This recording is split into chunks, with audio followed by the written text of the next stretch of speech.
Hello, I'm SA, your AI essayist. Please note that all content, audio and video in this presentation are AI generated. As AI can sometimes produce inaccuracies, I encourage you to verify any factual information presented. With that in mind, let's begin. A vast and living library of knowledge flourished across the mountains and valleys of the Maghreb, a repository of botanical and pharmacological wisdom passed through generations. This immense collection, however, existed primarily in the ephemeral realms of memory and oral tradition. Its custodians were healers, herbalists, and local communities whose understanding of the land's flora was profound, yet whose expertise was bound to the spoken word and regional dialect. The profound challenge of the late 16th century was the preservation and systematization of this knowledge. Without a stable, written framework, this precious intellectual inheritance remained perpetually vulnerable to fragmentation, misinterpretation, and eventual erasure. The very richness of the tradition, with its multiplicity of Berber and Arabic names for a single plant, created a dangerous ambiguity for the physician seeking to apply the remedies described in ancient medical texts. A solution required a scholar of unique vision, one who could bridge the worlds of classical learning and local practice of written authority and living observation. This intellectual crucible was the Morocco of the Saudi dynasty, a period of remarkable cultural consolidation and national confidence. Under the ambitious rule of Sultan Ahmed al-Mansur, known as al-Harbi of the Golden One, the empire projected an image of immense wealth and intellectual vigor. Al-Mansur's court in Marrakesh became a magnet for scholars, poets, and architects, fostering an environment where grand intellectual projects could be conceived and executed. The city of Fes, with its ancient Cairene University, remained the spiritual and academic heart of the realm. It was a center where the great traditions of Islamic science, medicine, and law were studied with intensity, while remaining in constant, dynamic interaction with the vibrant culture of the wider Maghreb. Within this milieu, the practical needs of the state, from maintaining the health of its armies to the prestige of its court, created a powerful impetus for advancements in applied sciences, especially medicine. A physician in this era was expected to be a polymath, fluent in the works of Galen and Ibn Sina, while also possessing a deep practical knowledge of the regional environment. Emerging from this very context was Abu al-Qasim ibn Muhammad ibn Ibrahim al-Ghassani, a figure of considerable standing. He served as a physician to the Saudi court, a position that placed him at the nexus of political power and scientific responsibility. His family lineage itself was steeped in scholarship. He was the grandson of the vizier and physician Muhammad ibn Muhammad al-Ghassani, ensuring his education was both rigorous and comprehensive. From a young age, Abu al-Qasim would have been immersed in the canonical works of Greco-Roman and Islamic medicine. His training would have demanded fluency with the materia medica of Dioscorides, the anatomical theories of Galen, and the encyclopedic medical syntheses of al-Razi and Ibn Sina. His daily practice, however, would have presented him with a persistent and frustrating intellectual puzzle. The world of plants described in these foundational texts, rooted in the ecologies of the Aegean and the Near East, frequently failed to align with the flora he encountered in the Atlas Mountains or the coastal plains of Morocco. The central crisis facing a conscientious physician like al-Ghassani was one of translation in its deepest sense. It was a problem of correlating names, properties, and physical specimens across vast gulfs of time, geography, and language. A prescription in a classical text might call for a specific herb, but what was its local equivalent, the Arabic name used by Ibn Sina, might be entirely different from the term used in the markets of Fes, which in turn could differ from the name used in a Berber-speaking village a mere 100 kilometers away. This linguistic confusion was a direct threat to patient safety and therapeutic efficacy. Administering the wrong plant, or a plant with different properties from the one intended by the classical authority, could have dire consequences. The task, therefore, was to create a reliable lexicon, a definitive cross-reference, that could harmonize the world of ancient texts with the living apothecary of the Moroccan landscape. This required a scholar with the authority to consult classical sources, the practical experience to identify plants in the field, and the linguistic acumen to navigate the complex tapestry of local dialects. Al-Ghassani's monumental response to this challenge was his magnum opus, a work titled Letter 125 AD I Macron Qat al-Arfi Mayyad al-Shab Warel Akor. The title itself, translating to the Garden of Flowers in the explanation of the character of herbs and drugs, is evocative of this ambition. He sought to cultivate an ordered garden from a wild and sprawling terrain of information. The book was conceived as a practical tool, a reference manual designed for the working physician, the pharmacist, and the student of medicine. Its purpose was to provide clarity where there was confusion and to establish a reliable foundation for pharmacology in the Maghreb. A represented and deliberate turn towards the regional, a recognition that the universal principles of medicine must be grounded in the specific realities of the local environment. This project was an endeavor to create a new kind of scientific instrument, one forged from words, careful observation, and deep scholarly synthesis. The foundational innovation of the letter 1E25 AD I Macron Qat al-Azhār lay in its structure. Al-Ghassani organized his work alphabetically according to the most common Arabic names of the plants. This simple organizational choice was, in itself, a profound intellectual act. It imposed a rational, accessible order upon a subject previously characterized by chaotic and inconsistent naming conventions. For each entry, he planned to provide a wealth of information designed to eliminate ambiguity. His method was to create a comprehensive profile for each plant, beginning with its primary name and then listing its synonyms. This list was the key to unlocking the puzzle. It would include names from classical Arabic, various Berber dialects, local Maghrebi Arabic, and sometimes even the Latinized or Greek terms found in European herbals, which were beginning to circulate. This lexicographical approach transformed the work from a mere catalog into a powerful tool of disambiguation. Such an undertaking represented the culmination of a lifetime of dedicated scholarship and fieldwork. It demanded a rare synthesis of disparate skills. Al-Ghassani, the physician, brought his deep understanding of pathology and therapeutics, evaluating each plant for its medicinal properties, its potential uses, and its dangers. Al-Ghassani, the botanist, brought a keen eye for morphology, meticulously describing the leaves, stems, flowers, and roots of each specimen to ensure positive identification. Finally, al-Ghassani, the philologist and linguist, undertook the painstaking work of collecting and verifying names, a task that would have required extensive travel, interviews with local herbalists, and a sophisticated command of multiple languages and dialects. The creation of his garden of flowers was an empirical project rooted in direct observation of the natural world, while simultaneously being an act of profound humanistic scholarship, connecting his own time and place to the long tradition of medical learning. He had thus identified the critical intellectual vulnerability in the medical practice of his era and conceived of an elegant and powerful solution. His position as a court physician gave him the resources and the impetus for such a grand project, while his comprehensive education provided him with the necessary intellectual tools. He stood ready to compile a work that would serve as a definitive botanical and pharmacological register for his entire region. The next step is to enter this garden he cultivated, to examine the intricate architecture of its design. By analyzing the systematic methodology he employed, we can appreciate how he constructed a lasting edifice of scientific order, one that would become a cornerstone of botanical knowledge in North Africa, and a testament to the enduring power of systematic inquiry. To step inside the letter 1825 AD, I Macron QATLH letter 1825 A Macron and LARW A Macron letter 1825, or the garden of flowers and the perfume of souls, is to enter a meticulously planned intellectual space. The very architecture of the book reveals al-Ghassani's profound understanding of the problem he sought to solve. The world of 16th century botany, particularly in its practical application to medicine, was a babel of names. A single healing herb might be known by one name in the markets of Fez, another in the Berber dialects of the Atlas Mountains, and yet another in the classical Greek and Arabic texts that formed the foundation of medical education. This linguistic chaos was a direct threat to patient safety and a formidable barrier to the accumulation of reliable knowledge. A physician prescribing a plant based on a textual description could easily receive the wrong one from an apothecary, with consequences ranging from inefficacy to outright harm. Al-Ghassani's response was a work of profound structural clarity, an attempt to impose a stable,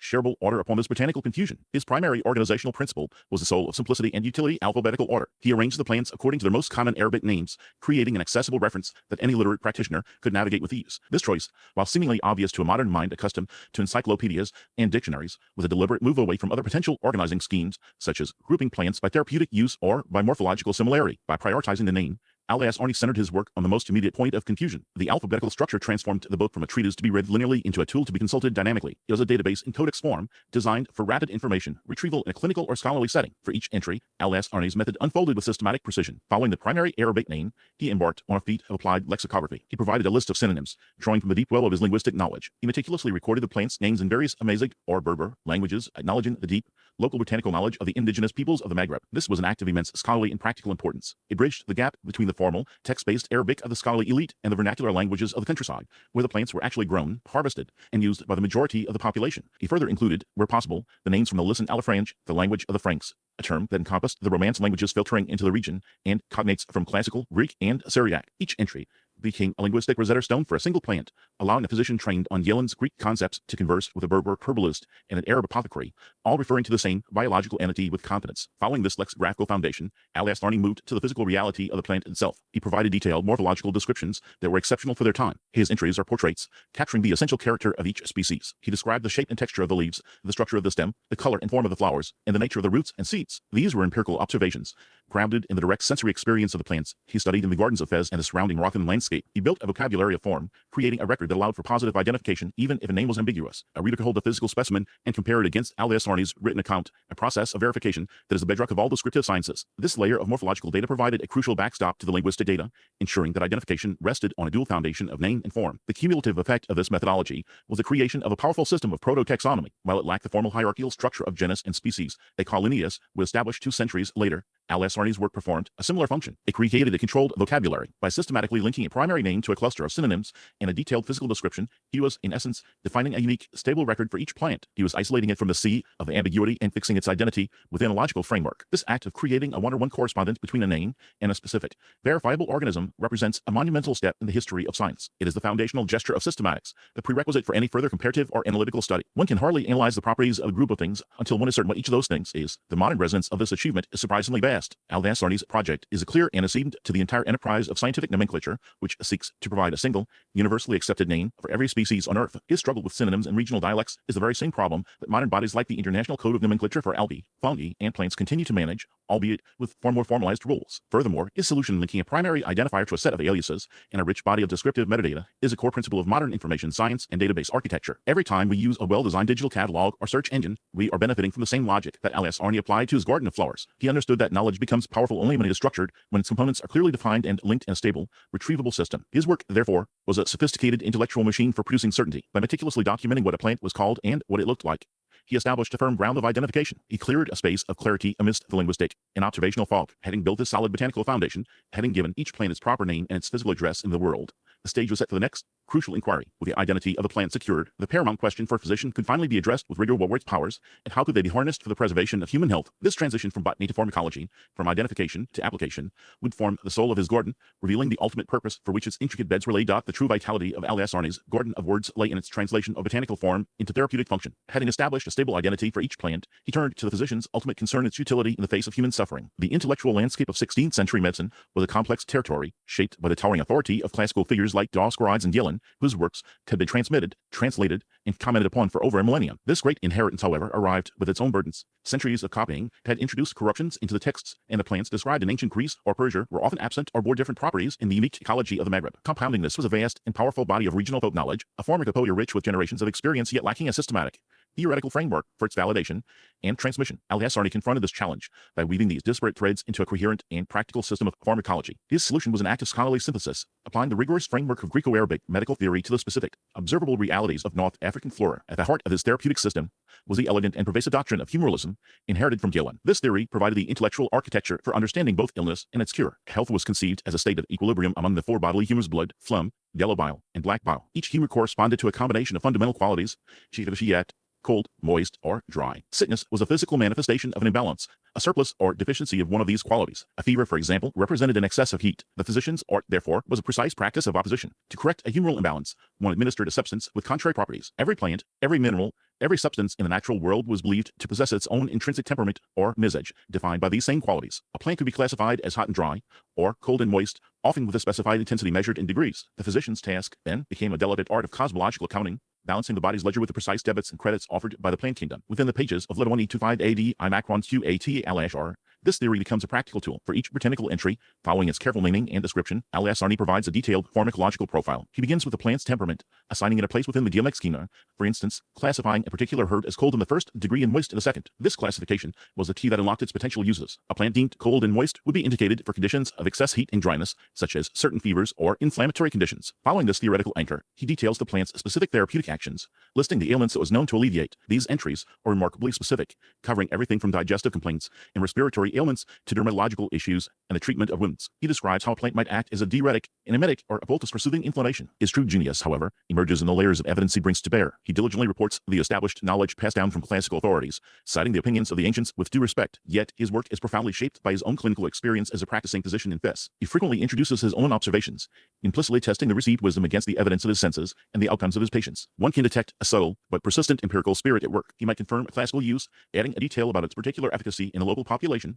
or he might describe a novel application for a plant, one unknown to the Greek and Persian masters, but established in Maghreb by practice. This careful layering of classical authority, regional tradition, and personal verification is what gives his pharmacology its distinctive power and reliability. He was building a bridge between the universal theory of Galenism and the particular reality of his immediate environment. The work documents how a substance should be prepared for maximum efficacy, whether the leaves should be decocted, the root pulverized, or the seeds infused. He provides guidance on dosage and administration, sometimes suggesting that a remedy be mixed with honey to make it more palatable or with vinegar to enhance its properties. This meticulous documentation has a profound resonance for contemporary science, positioning 1125 AD al-Qat al-azhār as a foundational text in the field of ethnopharmacology. The modern search for novel therapeutic compounds is a monumental undertaking, and nature remains its most promising frontier. Al-Ghassani's Garden of Flowers offers a map to this frontier, drawn with the ink of centuries-old clinical experience. His book is a detailed, organized, to professionally vetted database of bioactive flora from a specific and highly biodiverse region. When he records that a certain plant was used to treat infections, he provides modern researchers with a powerful lead. That plant can be targeted for phytochemical analysis, its extracts screened for antimicrobial or antibiotic properties. A plant he prescribed for pain relief becomes a candidate for the discovery of new analgesics. His work allows scientists to bypass the immense and costly process of random screening,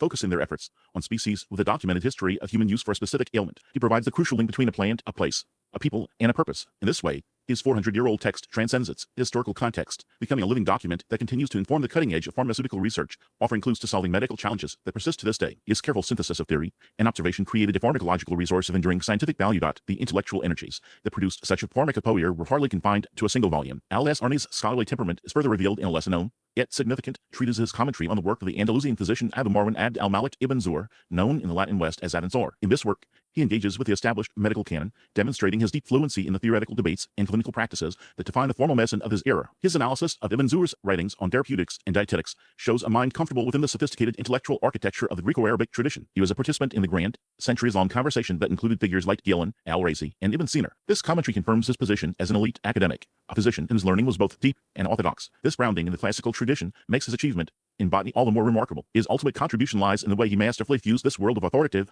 text-based learning with a second, equally vital, stream of knowledge that lived, empirical, and profoundly local botanical wisdom of the Maghreb. He stands as a critical bridge, a figure who perceived the immense scientific value in the ethnobotanical practices of the amazing peoples and other communities of North Africa. He understood that the great medical encyclopedias, for all their grandeur, possessed a kind of universalizing abstraction. The Oscarides wrote of the flora of the Aegean.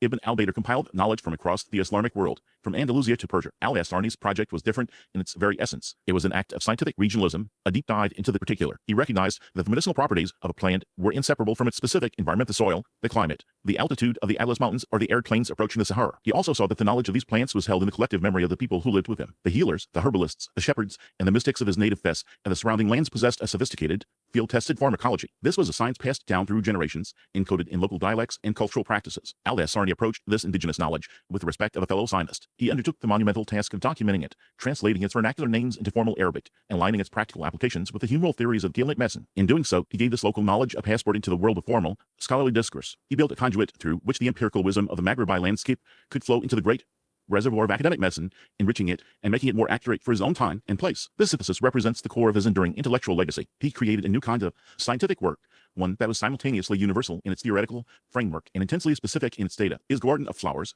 or letter 1E25 AD Anachron QAT al-azhār, is a testament to the idea that global science is built upon a foundation of local truths. He demonstrated that a physician in Morocco needed a Moroccan pharmacopoeia. While the principles of treating a fever might be universal, the most effective tools for doing so might be growing on a nearby hillside, known only by name in the Tamazight language. His meticulous documentation was an act of profound intellectual preservation. He was capturing a dynamic and largely oral tradition, a body of knowledge vulnerable to being dismissed as folklore or simply vanishing with the passing of its keepers. He saw it for what it was, a repository of priceless medical data, the result of centuries of human-plant interaction and empirical testing. Evaluating his work through a modern lens reveals its true presence. Abu al-Qasim al-Ghassani was, in effect, a pioneering ethnobotanist, practicing the discipline centuries before it had a name. He was a guardian of what we now call biocultural heritage, the intricate, indivisible link between human cultures and the biological diversity of their environments. His work embodies a principle of immense and growing importance in our own era, an age marked by catastrophic biodiversity loss and the accelerating disappearance of indigenous languages and traditions. The global scientific community now recognizes that these traditional knowledge systems are invaluable resources. They contain clues for the development of new medicines, for sustainable agriculture, and for ecological management. The very project that al-Ghassani undertook in the 16th century of respectfully documenting and integrating local ecological knowledge